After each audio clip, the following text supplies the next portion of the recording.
Mother, I'm going to the marketplace. Chide me no more. I'll mountebank their loves, call your hearts from them, and come home beloved of all the traits involved. Look, I am going. Commend me to my wife, I return consul. Or never trust what my tongue can do, either way your flattery further. Yes, that I will. And wherefore will I do it? I tore them from their bonds and cried aloud, oh, that these hands could so redeem my son as they had given these hairs their liberty. But now I envy their liberty and will again commit them to their bonds, because my poor child is a prisoner. And Father Cardinal, I have heard you say that we shall see and know our friends in heaven. If that be true, I shall see my boy again. For since the birth of Cain, the first male child, to him that did but yesterday aspire, there was not such a gracious creature born. Now will canker sorrow eat my bud, and chase the native beauty from his cheek, and he will look as hollow as a ghost, as dim and meager as an ague's fit, and so he'll die. And rising so again, when I shall meet him in the court of heaven, I shall not know him. Therefore, never, never must I behold my pretty Arthur more.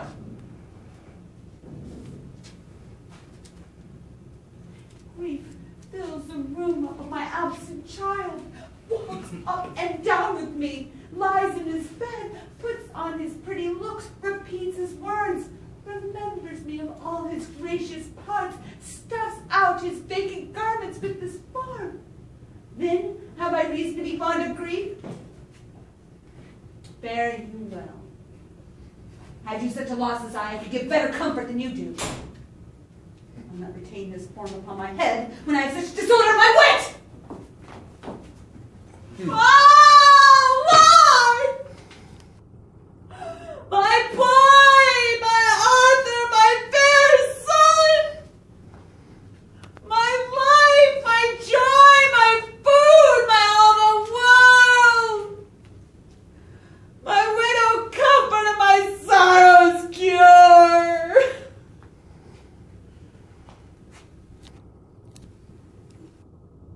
Now is the sun upon the highmost hill of this day's journey, and from 9 till 12 is 3 long hours, yet she is not come. Had she affections and warm youthful blood, she would be as swift in motion as a ball. My words would bandy her my sweet love and his to me. But old folks, many fain as they were dead, unwieldy, slow, heavy, and pale as lead. He's not tall, yet for his years he's tall. And his leg is but so-so. And yet is well. There be a redness in his lip, a little riper and more lusty red than that mixed in his cheek. 'Twas just the difference betwixt a constant red and a mingled damask. I thought there be some women, Silvius, had they marked him in parcels as I did, would have gone near to fall in love with him. But for my part, I love him not, nor hate him not. And yet have more cause to hate him than to love him, for what did he do but chide at me? He said mine eyes were black and my hair black, and now I'm remembered altogether scorned at me. I marveled why I answered not again. But that's all one. Omittance is no acquaintance. I shall write him a very taunting letter, and thou shalt bear it. Wilt thou, Silvius? Well, have you heard, but something hard of hearing. They call me Katharina, that do talk of me. Move it! In good time, let him that moved you hither remove you hence. I knew you at the first. You were immovable. But I might see young Cupid's fiery shaft, quenched in the chaste beams of the watery moon. I can't hear any of that, Clarence. Should I start over? Okay. But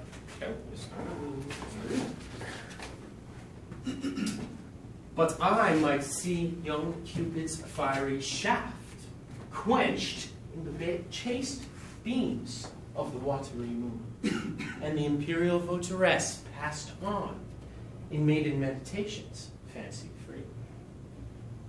But I did mark where the bolt of Cupid fell.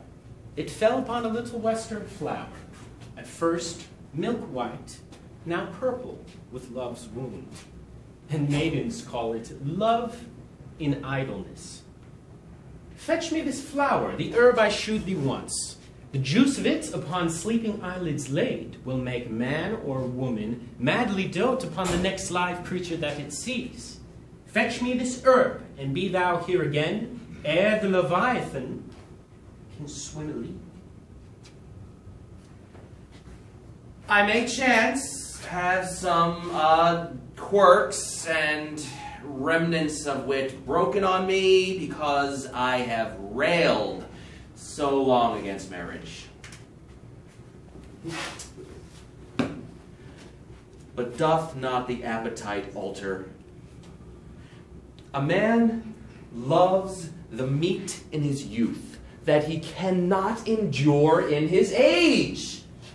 Shall quips and sentences and these paper bullets of the brain awe a man from the career of his humor? No! The world must be peopled. When I said I would die a bachelor, well, I never did think I should live till I were married.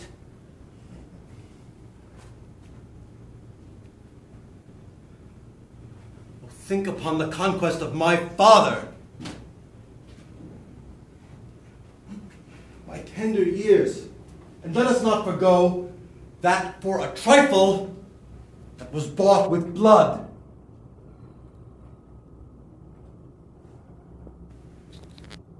Let me be umpire in this doubtful strife.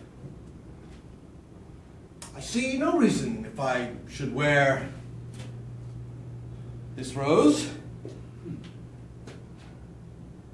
that anyone should therefore be suspicious. I'm more inclined to Somerset than York. Both are my kinsmen. I love them both. As well they may upbraid me with my crown, because, forsooth, the King of Scots is crowned. These are the forgeries of jealousy. And never since the middle summer spring met we on hill, in dale, forest, or mead, by paved fountain or by rushy brook, or by the beach margin of the sea. To dance our ringlets to the whistling wind, but with thy brawls thou hast disturbed our sport.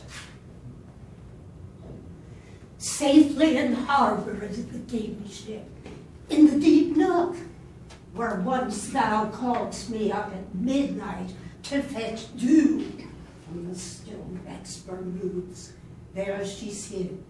The mariners under all hatches stood, who, with a charm joined to their suffered labor, I have left asleep. And for the rest of the fleet, they are all upon the Mediterranean float, bound sadly home for Naples.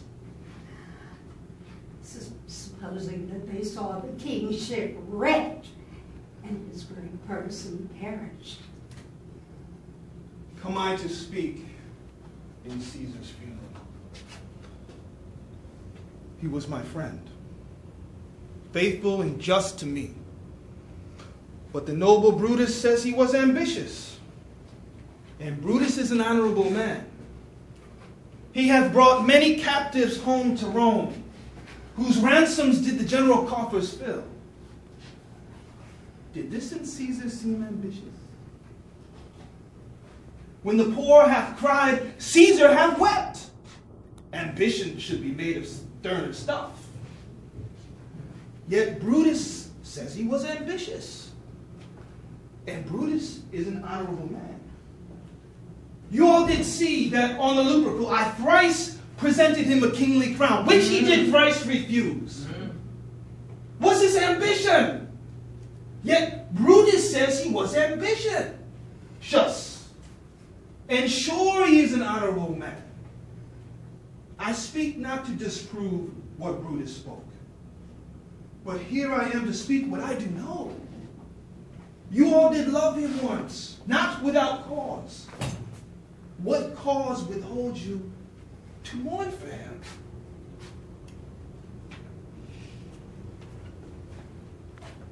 Now, set the teeth and stretch the nostril wide and bend up every spirit to its full height. Oh, on, you noblest English, whose blood is fet from fathers of war proof, fathers that, like so many Alexanders, have in these parts from morn till even fought, and sheathed their swords for lack of argument. Dishonor not your fathers, but now attest that those whom you call mothers did beget you. Be copy now to men of grosser blood, and teach them how to war. And you, good yeomen, whose limbs were made in England, show us here the metal of your pasture. Let us swear that you are worth your breeding, which I doubt not, for there's not one of you so mean nor base that hath not noble luster in your eyes. I see you stand like greyhounds in the slips, straining upon the starts. The game's afoot! Follow your spirits, and upon this charge cry God for Harry, England, and St. George! Either I mistake your shape in making quite, or you are that shrewd and knavish knight, called Robin Goodfellow, are you not he, that frights the maids of the villagery, skim milk, and sometimes labor in the quern, and bootless make the breathless housewife churn, and sometimes make the drink to bear no bond, mislead night wanderers, laughing at their harm. That call you hobgoblin and sweet puck, you do their work, and they shall have good luck. Are you not he? Is that it? I think that's everybody. Now is the winter of our Wait, Maureen? Oh, I thought you were first. Take a little more. Rewind. Those that call you hobgoblin and sweet puck, you do their work, and they shall have good luck. Are you not he? Fierce, fiery warriors fought upon the clouds, in ranks and squadrons in right form of war, which drizzled blood upon the capital.